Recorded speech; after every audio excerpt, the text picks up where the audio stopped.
I felt like that was the system that sort of marginalizes and oppresses Black women, and sort of I didn't really want to moralize getting a weave or not. I wanted to sort of make us something about like the system that sort of gives people just one or two choices in order to move ahead. I wanted to take that system to task, and I thought it'd be a really fun way to do that. I think one of the special things about the movie is that I think it was sort of born out of the Black Renaissance in which we're living in right now. Into this film because this is my story. I believe that cinema and art in general can change the world. We are able to see oppression of women in other cultures. But my question is, isn't the objectification of women's body that we often see in our Western culture not another kind of oppression? Black characters in film have come a long way and have greatly evolved since the 90s and the 2000s. The movie Bad Hair was released a few weeks back right before Halloween and served as a comedic horror movie on Hulu. And personally, this was my first experience seeing a movie where a Black girl was the main character of dark comedic horror amongst a primarily Black cast. And I really liked this movie. I was excited to see the conversation on Twitter. But, to my humble surprise, I saw something different. Most people tore this film to shreds.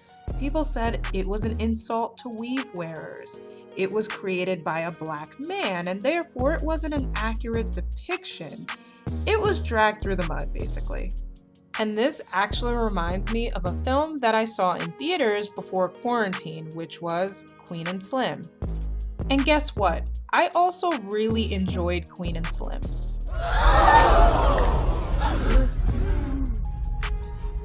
That's right, I said it. I admit it. And this movie was also torn to bits right after its release. So many people hated the fact that Queen and Slim did not have a happy ending, and we didn't need to watch Black people suffer, especially Black women suffer, with, spoiler alert, the end of the movie where Queen was shot. But when we focus on movies today, it's no surprise that Black characters in film are being centered in a much different light than they were in the past. But although we judge the Tyler Perry formula and movies that are very similar to that, where they're using all of these very predictable tropes, are we still critical on movies that utilize their Black characters in a way that we have not seen in other movies? Are we ready to accept that in our lives? Is the public a little too harsh on the Black film creators who take chances on unique narratives centering Black characters, whether it be horror, fantasy, or even when it has to do with Black characters outside of the white gaze living their day-to-day life? Are we ready for it?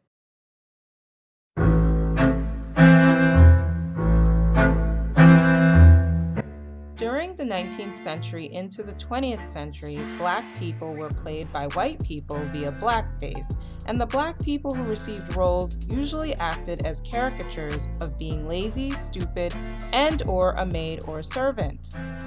The first African-American filmmaker to produce a feature film was pioneer Oscar Micheaux, who wrote, produced, and directed the silent movie The Homesteader in 1919. In 1931, he went on to make The Exile, which was his first feature film with sound. After 1940, we had several Black actors in Hollywood. However, they faced so many hurdles and starred in films that were created by white filmmakers. During the 1970s, we had an influx of Blaxploitation films, which is an ethnic subgenre of the exploitation film that emerged in the United States during the early 1970s. While the films were popular, they suffered backlash for disproportionate numbers of stereotypical film characters showing bad or questionable motives, including most roles as criminals resisting arrest, especially when it came to the Jezebel stereotype for Black women and the overtly sexual and uber-masculine stereotype for Black men.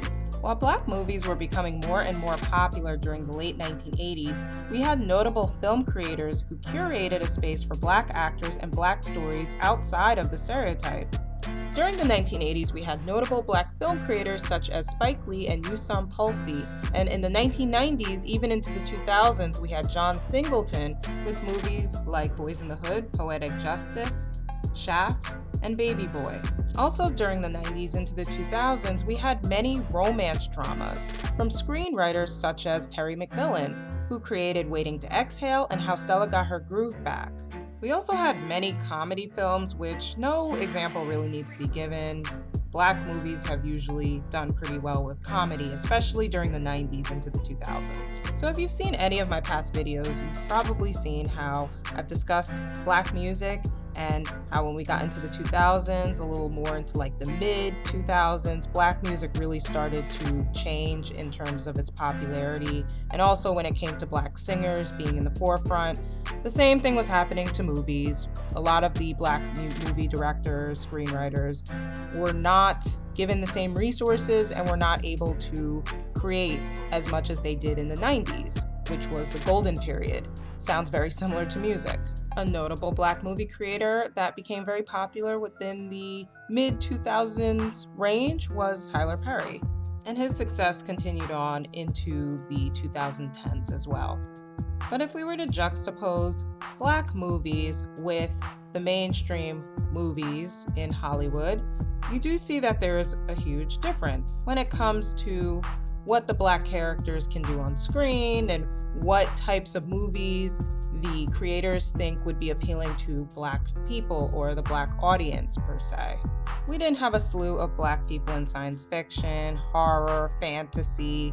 Really, you pretty much saw a movie that was predominantly white when it came to the casting if you wanted to see any movie in those genres. Once we get to the 2010s, black films were usually drama, comedy, romance, or all three categories. The Tyler Perry formula became very popular during the early 2010s, and most black movies were also trying to replicate that formula.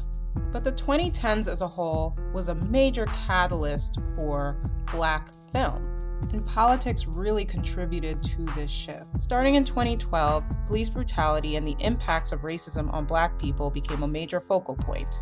The Black Lives Matter movement started in 2013 and became hugely popular amongst the mainstream population. And in January of 2015, the hashtag #OscarsSoWhite was created by April Reign to call out the lack of diversity when it came to the Oscars nominations and the Oscars in general. In 2014, we had the film Dear White People, which was a dramedy that addressed some of the racism that the Ivy League students were facing in their school.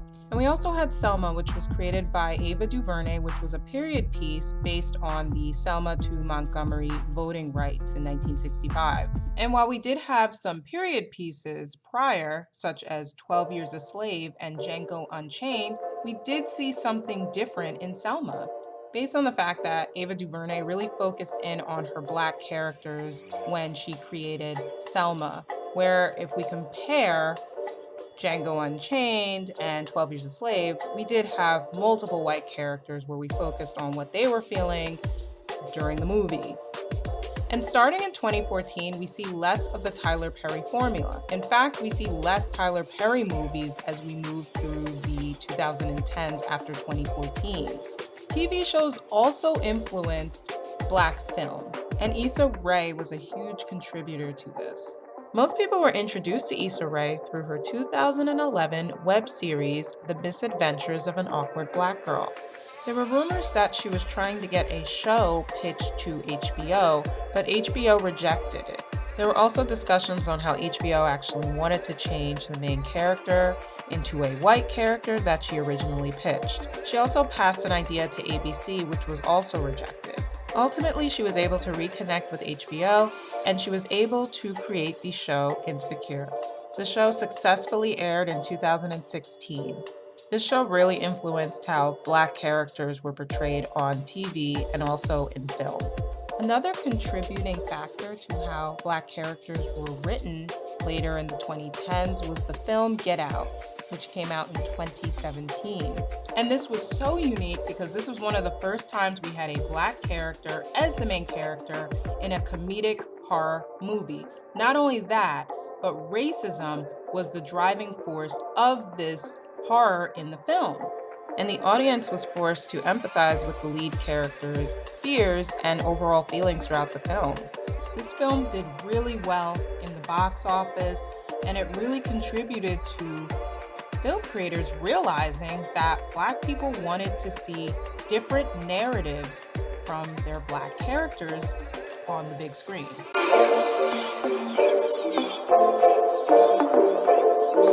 So with the change of our Black characters in film came criticism, which is expected. When we are talking about groups that have not been portrayed in the media, we do come back with criticism within that specific group. And there are examples. 2018's film Crazy Rich Asians came back with a lot of criticism and think pieces after the movie became highly successful. Aziz Ansari's show Master of None, which aired on Netflix in 2015, was criticized after its first season for its lack of women of color. So again, completely normal.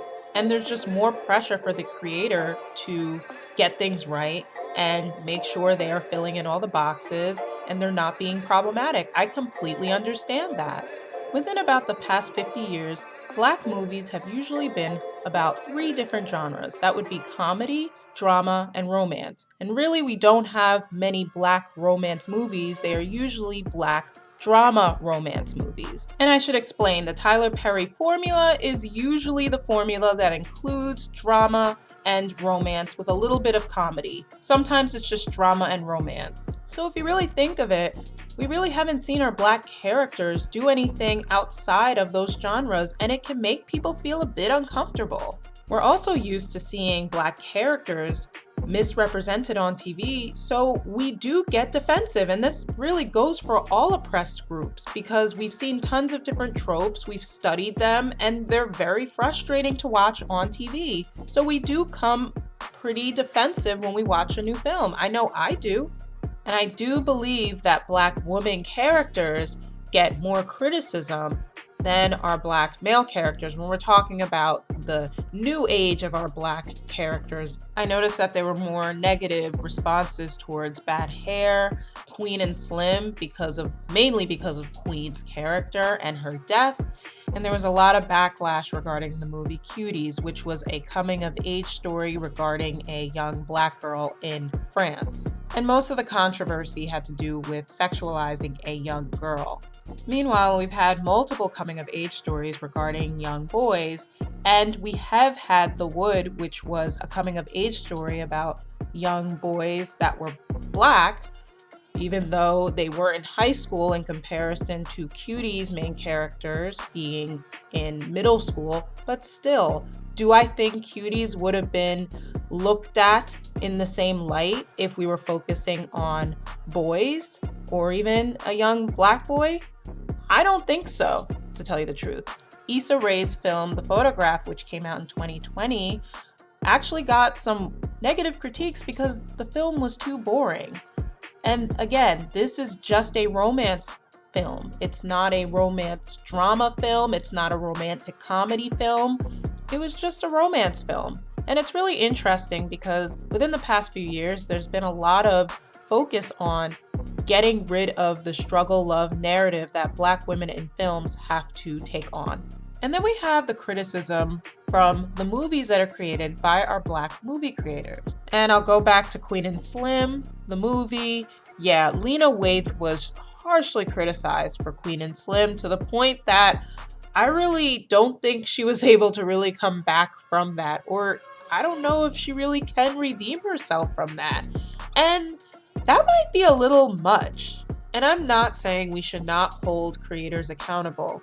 I do think that some of the criticism that she did receive throughout the past few years, especially after her show Chi-Town, with the whole sexual assault allegations from one of the actors on set and her response to it. But I just think as a whole, our criticism towards Black creators have become much more pervasive due to the fact that we have seen a change in Black film, especially with the characters in Black film and the genres that these creatives or creators are using in their films. And a part of me does think that this comes from a place of love. I think we tend to see ourselves in some of these creators, so we tend to be harsher on them than creators that are white, creating even Black stories.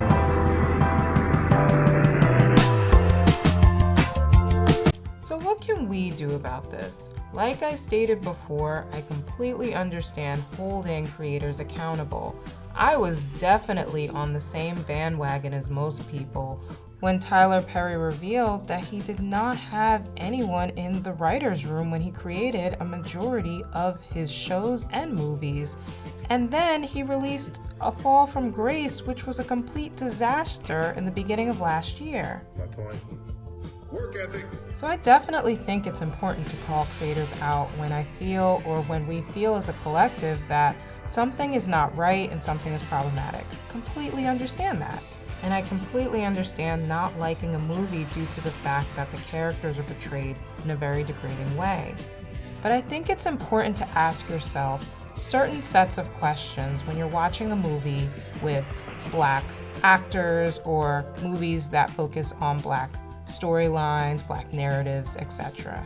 Number 1, have we seen a Black character in this genre or storyline before?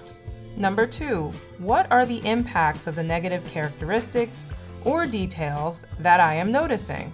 And number 3, if the feelings towards these negative characteristics and/or details are still valid or problematic, will this affect how I fully perceive the movie? And these questions can go for films and TV shows. Look, I understand completely. It's been very stressful when we've been taking in media concerning Black people, especially when it comes to film. But I do think what we're noticing right now is an extreme change, and a great one at that. We're seeing Black people in different genres that we haven't seen before, and I think this is extremely fantastic. Will we encounter problems? Of course. Are we going to see mistakes happen? Of course we will. But I do think we need to be mindful of the fact that we are all seeing something very unique right now. And we might feel uncomfortable with this new form of seeing Black people in very different and diverse narratives, especially when it comes to Black women being in these alternative narratives. And I think it's just because we're really protective of the narrative of Black women. And this definitely comes from the trauma we faced when watching films and us being misrepresented as Black women in film. It's been really hard, but I'm very excited for the future of our Black characters on film and even on TV. And I, for one, am glad that we're letting go of some of the tropes that we have held on to for so long. They're becoming outdated. And this definitely contributes to the fact that we are seeing an influx of Black creators. We're seeing a lot of dialogue on Twitter, on social media, and it's making for a better outcome. And I can't ignore the fact that the prevalence of streaming in the mid-2010s has greatly impacted this as well. Thanks for watching, like and subscribe, and please share this video if you can. Bye.